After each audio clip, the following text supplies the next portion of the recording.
یقیناً آپ لوگ ایک بڑی آزمائش سے گزر رہے ہو کہ پانی آیا اور بہت، میں نے سنا کہ اس دفعہ تو بہت پانی آیا، 10-15 فیٹ اور اس سے بھی زیادہ۔ جو بڑی عمر کے حضرات ہیں وہ کہہ رہے ہیں کہ ہم نے اپنی زندگی میں اتنا پانی نہیں دیکھا ہے۔ تو بہت بڑی آزمائش ہے۔ انسان جب آزمائش کے اندر مبتلا ہوتا ہے اور صبر کرتا ہے اور تحمل سے کام لیتا ہے اور شکایت اور شکوہ نہیں کرتا، تو یہ جو مشکلی ہے، یہ جو پریشانی ہے، یہ جو آزمائش ہے، وہ اس کے درجات کے بلند ہونے کا ایک سبب بنتا ہے، رفع درجات کا ایک سبب بنتا ہے۔ اس کی جو کمی کوتاہیاں ہے وہ معاف ہوتی ہے۔ مومن کی تو یہ شان ہے۔ اللہ کے رسول صلی اللہ علیہ وسلم نے فرمایا کہ ایک کانٹا جو ہے، ثورن جس کو انگریزی میں کہتے ہیں، جب انسان کو چگتا ہے اور وہ اس کے اوپر صبر کرتا ہے اور شکایت نہیں کرتا اور برے قسم کے الفاظ جو ہے اس کے زبان پر نہیں آتے، تو یہ کانٹا کا چوبنا بھی اس کے لیے باعث اجر ہے۔ تو بس اللہ تعالیٰ جو ہے آپ لوگوں کو ہمت دے، اللہ تعالیٰ جو نقصان ہوا ہے اس کا ایک نعم البدل آپ کو عطا فرمائے، اور جس آزمائش سے آپ گزر رہے ہیں اللہ تعالیٰ اس کے بدلے میں اور اس کے عوض میں آپ کو بہترین بدلہ دے، دنیا میں بھی اور آخرت میں بھی۔ بس آخر میں یہ بات کہتا ہوں کہ الحمدللہ ہم سب مسلمان ہیں، لا الہ الا اللہ محمد رسول اللہ صلی اللہ علیہ وسلم کے کلمہ گو ہے، اور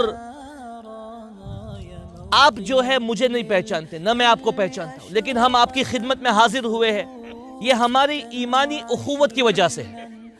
ایمان کا جو تعلق ہے ہمارا، اسلام کا جو تعلق ہے، یہ نعمت ایمان اور اسلام کی وجہ سے ہم آج اکٹھا یہاں جمع ہوئے ہیں، ورنہ میں نہ آپ کو جانتا ہوں، نہ آپ مجھے جانتے ہیں، نہ میں آپ سے کوئی رشتہ رکھتا ہوں، نہ آپ مجھ سے کوئی رشتہ رکھتے ہیں۔ تو یہ ہے ایمان کا پاور اور ایمان کی طاقت کہ امت محمدیہ میں ہونے کی وجہ سے اور اس کے بنسبت آج ہم یہاں جمع ہوئے ہیں۔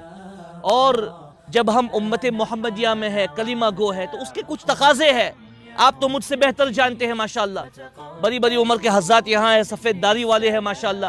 تو کلمے کے جو تقاضے ہیں، مثلا نماز پڑھنا، اللہ کا دھیان، اللہ کا خوف، امانت داری، سچائی، حلال کمائی، تو اللہ میں دعا کرتا ہوں اللہ سے کہ اللہ سب سے پہلے مجھے توفیق دے کہ کلمہ کے جو حقوق ہے اور کلمہ کے جو تقاضے ہیں، اللہ تعالیٰ سب سے پہلے مجھے اس کے اوپر عمل کرنے کی توفیق عطا فرمائے، اور ہم سب کو اس کے اوپر عمل کرنے کی توفیق نصیب فرمائے۔